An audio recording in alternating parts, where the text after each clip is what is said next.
Et bonjour les amis. Alors aujourd'hui je suis en zone technique avec Laurent et on s'apprête à peindre, à mettre une couche de primaire sur le franc-bord du bateau. Donc je vous invite à suivre les travaux avec nous. J'inverse la caméra. Voilà.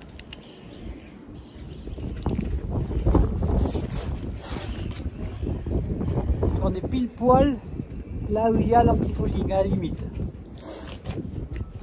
Donc là, comme vous pouvez voir, Laurent est en train de poser le scotch de peintre, le ruban de masquage, parce qu'on s'apprête cet après-midi à faire la peinture de la partie supérieure du bateau. Des francs-bords. Des francs-bords. Et parce qu'il y a du vent, il y a du soleil, donc voilà, on en profite, on ne sait pas si ça va durer. Voilà, c'est une période où il n'y a pas d'insectes, c'est l'avantage.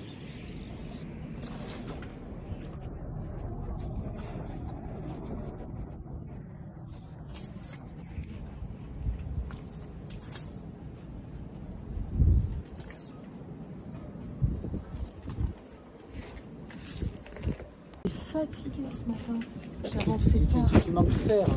Ah, c'est possible, je l'ai pas pris depuis longtemps. J'avais peur d'en avoir trop, alors je l'ai pas pris.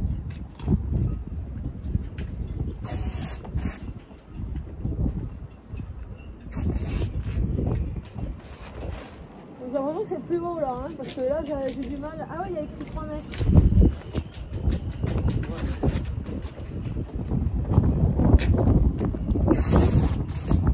Moi je te ramène une échelle. À la maison j'en ai une. Mais faut pas que je me la fasse piquer, c'est celle de mon père. Mais moi je ne vais pas se piquer parce que c'est la mienne. Et c'est une télescopique. Ah oui. C'est pas un truc de chantier, tu vois, je peux pas lui mettre de la peinture dessus.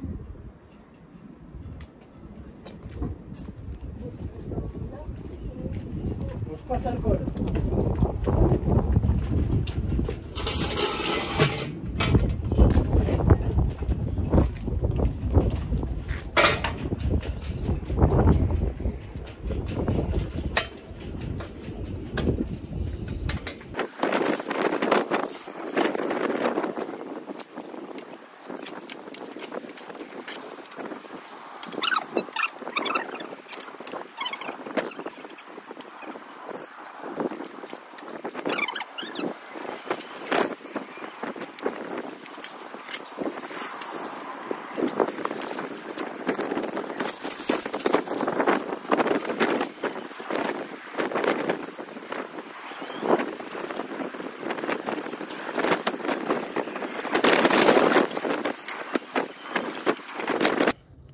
Oh, elle est tombée la chouchounette.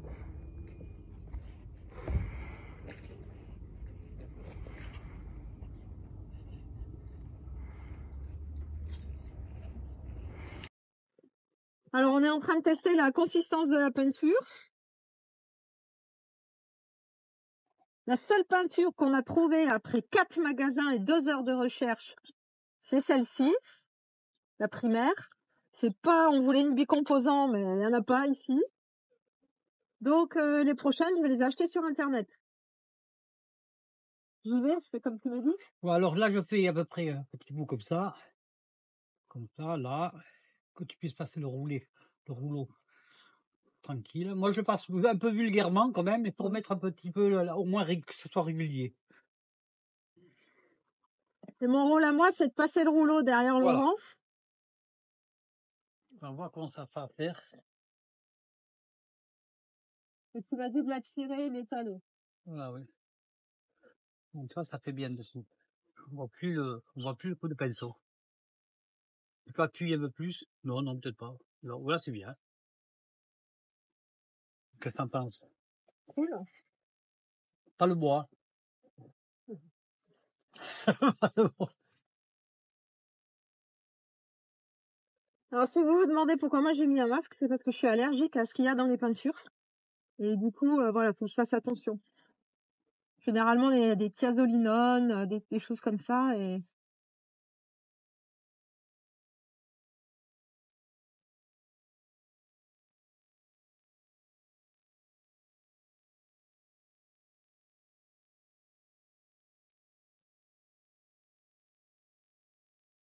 Poil.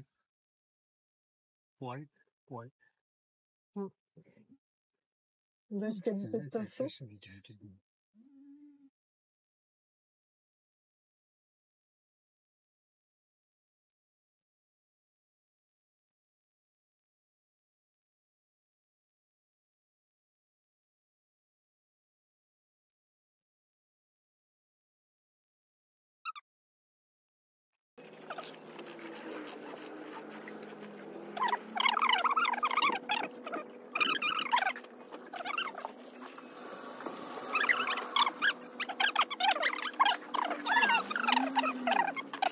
Alors, la peinture est grise parce qu'on n'a rien trouvé d'autre, mais de toute façon, la couche qui va aller par-dessus, elle sera blanche.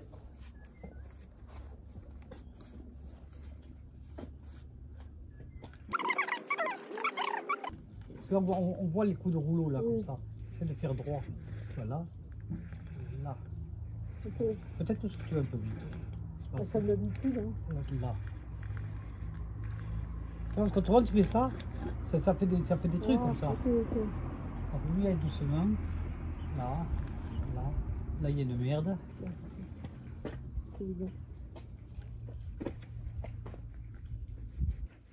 T'as vu qu'elle sèche? Ouais. Tu repasses un petit peu là. Là, ici, regarde. Là aussi.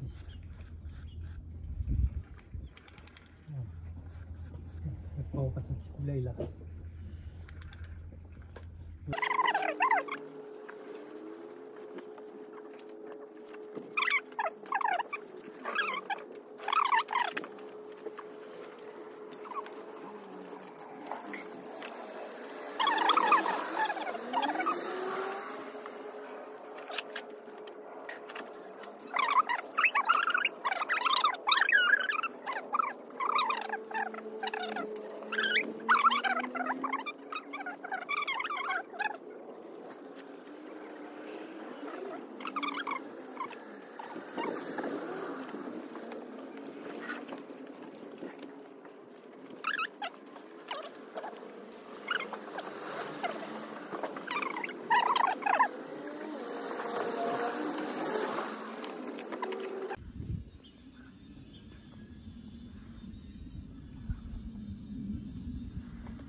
C'est bon.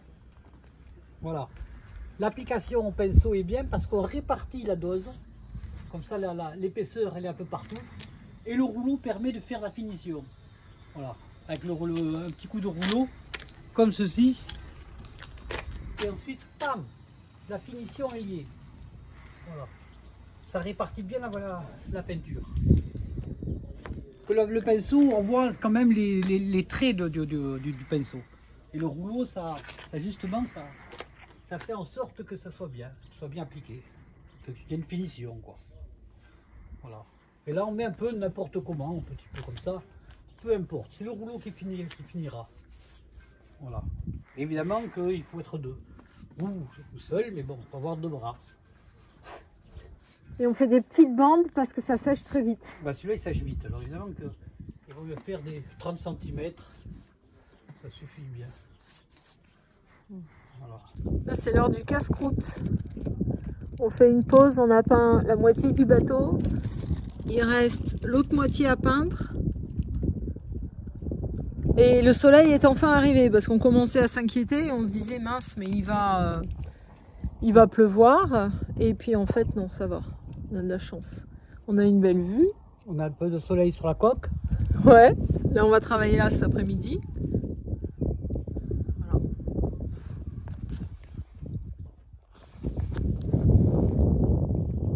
Bon appétit! Merci bien.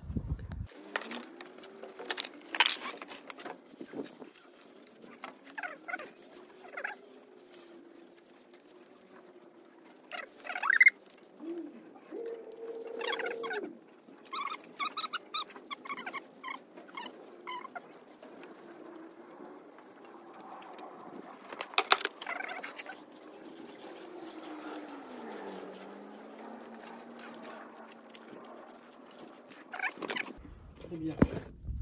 Je vais vous montrer, parce qu'on ne s'en était pas rendu compte, mais en passant la peinture, ça fait relever tous les défauts de la coque en dessous. Et donc on voit qu'il y a quelques rayures qu'on ne voyait pas avant en fait.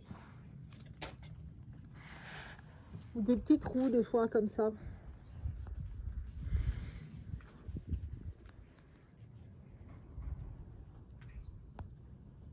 Voilà. Donc on pense qu'on remettra un mastic de finition par-dessus cette couche de peinture. Aux endroits, voilà, il est là, où il y en a besoin. Alors là, ce que m'a expliqué Laurent, c'est qu'il faut pas laisser le scotch. Et entre chaque couche, on doit remettre un scotch. Parce que s'il sèche, on ne peut plus l'enlever. Enfin, on ne peut plus l'enlever. C'est très difficile, on perd du temps. Il faut de l'acétone, il faut gratter, frotter. Donc, ça veut dire que si la peinture sèche sur le scotch, après, quand on l'enlève, ça écaille la peinture, quoi, c'est ça? Non, pas du tout. C'est le papier qui reste sur la coque. Ouais. Il se déchire dessus et après, il faut gratter avec une lame de rasoir, et ainsi de suite. Okay. Donc, c'est pour ça qu'on l'enlève de suite. Il faut le remettre à chaque fois. Après, voilà. Tu vois, comme ça commence. Et après, parfois, tu fais des heures à enlever ça. D'accord. C'est pour ça qu'il... Si, là, il n'est pas sec, ça va. Mais dès qu'il commence à sécher, il va sécher dessus. Un peu de sol. Heureusement qu'il l'a fait un petit peu humide. Parce que l'histoire, c'est que ce scotch-là, on l'a mis hier. Parce que hier, on pensait peindre. Mais on a perdu un temps fou à chercher des pots de peinture. Parce que dans les magasins locaux, il n'y en avait pas. On a dû aller loin. Et du coup, on a loupé la fenêtre météo. Parce que quand on fait la peinture, il doit y avoir un certain pourcentage d'humidité et une certaine température. Voilà, là on a une peinture et on avait une plage d'utilisation entre 10 degrés et 35 degrés. Et l'humidité, il fallait qu'elle soit inférieure à 60. Donc là on est limite parce que la météo, un coup il fait soleil, un coup il fait gris. J'en profite pour vous montrer comment ça s'appelle, le saturateur qui a été passé. Donc j'ai mis 2 couches là de saturateur. Alors la différence ici et là, c'est que là j'ai mal passé la Karcher et là je l'ai bien passé. Et je trouve que la Karcher a été beaucoup plus efficace que le sel d'oseille. Donc à la limite la prochaine fois je ne me casse pas la tête au sel d'oseille, j'y vais direct à la Karcher. Et là c'est donc juste un traitement Karcher et sel d'oseille je crois, je sais plus. Mais là, saturateur, en plus donc de la Karcher. Ouais, ça fait une belle différence. C'est beaucoup plus joli avec le saturateur. Et le bois devient normalement déperlant. Là, il pleuvote un petit peu. Je ne sais pas si vous arrivez à voir les gouttes. Et on voit que en fait, ça déperle.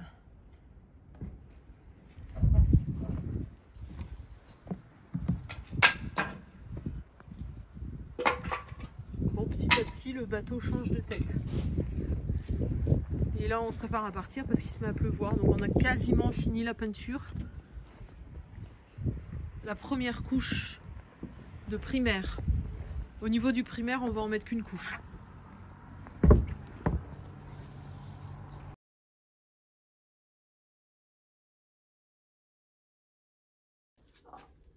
Oh là là, j'ai lavé un oreiller qui était dans le bateau.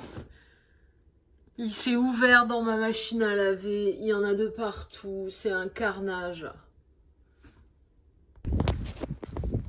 Ah, ça filme encore.